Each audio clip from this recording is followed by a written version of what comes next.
আসসালামু আলাইকুম, আশা করি সকলে ভালো আছেন। ইসমে আজম বা ফকিরি চিকিৎসা প্রথম, দ্বিতীয় ও তৃতীয় খণ্ড একত্রে কি আছে এই কিতাবে, কেন এত চাহিদা, সমস্ত কিছু আমি আপনাদেরকে আজকে এই ভিডিওতে দেখাবো। আপনারা মনোযোগ সহকারে ভিডিওটি দেখেন। আসলে ইসমে আজম বা ফকিরি চিকিৎসা এটি বহু প্রাচীন একটি কিতাব। আহ, অনেক মুতাকাব্বির ভাই যারা আছে, কবিরাজ এবং বিভিন্ন মাজারের বড় হুজুর এবং বিভিন্ন মসজিদের বড় হুজুর, ওরা কিন্তু এই কিতাবটা দিয়ে কবিরাজি কাজ, গাছগাছরা দিয়ে কবিরাজি কাজ এগুলা করে। তো এটাকে বলে ইসমে আজম বা ফকিরি চিকিৎসা। আল্লাহ তাআলার কিছু ইসমে আজমের নকশা আছে এই কিতাবে, কিছু আয়াত আছে, কিছু নাম আছে, যে নামগুলার আহ, দ্বারা অনেক কিছুই করা যায়। তো সেক্ষেত্রে এই কিতাবের নাম দেওয়া হয়েছে ইসমে আজম বা ফকিরি চিকিৎসা। আপনারা যারা এই কিতাবটি এখনো কিনেন নাই, আপনারা এই কিতাবটি এখনই কিনে ফেলেন তাড়াতাড়ি। এই কিতাবে কিছু মন্ত্র দেওয়া আছে, দুর্লভ, প্রাচীন ও দুর্লভ মন্ত্র, এগুলো এখন পাওয়া যায় না। কিছু নকশা দেওয়া আছে, এই নকশাগুলো এখন পাওয়া যায় না।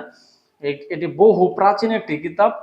আপনি দেখলে বুঝতে পারবেন, বিভিন্ন মসজিদের ইমাম সাহেব, তারপরে বিভিন্ন মাজারের অলিয়া উলিয়ারা এগুলো দিয়ে কাজ করে, আল্লাহ তাআলার ইসমে আজম দিয়ে কাজ করে। তো যারা ইসলামিক ক্যাটাগরির, ইসলামিক লাইনের কিছু কাজ করতে চান, যে গাছগাছরা দিয়ে কাজ করবেন, আল্লাহ তাআলার ইসমে আজম নাম দিয়ে কাজ করবেন, এগুলো যারা করতে চান তারা এই কিতাবটি অর্ডার করতে পারেন। কিতাবটি অত্যন্ত সুন্দর, খুব পরীক্ষিত পরীক্ষিত আমল দেওয়া আছে। যারা আল্লাহর কোরআনের শক্তি দিয়ে কাজ করতে চান শুধুমাত্র তারাই অর্ডার করবেন, ঠিক আছে। আহ, এটি রুহানি জগতের একটি কিতাব।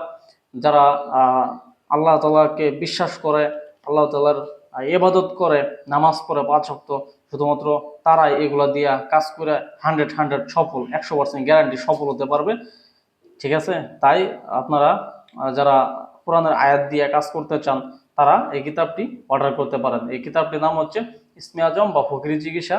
এই কিতাবটি অর্ডার করার নিয়ম হচ্ছে, আমাদের হোয়াটসঅ্যাপ নাম্বার স্ক্রিনে ঘুরতে আছে, আমাদের হোয়াটসঅ্যাপ নাম্বারে কল দিবেন। আমাদের হোয়াটসঅ্যাপ নাম্বারে কল দিয়ে অথবা সরাসরি কন্ট্যাক্ট নাম্বারে ফোন দিয়ে বিস্তারিত জেনে নেবেন। ধন্যবাদ সকলকে। ভিডিওটি ভালো লাগলে অবশ্যই সাবস্ক্রাইব করবেন, লাইক করবেন, শেয়ার করবেন, কমেন্ট করবেন। ধন্যবাদ সকলকে। ভালো থাকবেন, সুস্থ থাকবেন। আসসালামু আলাইকুম।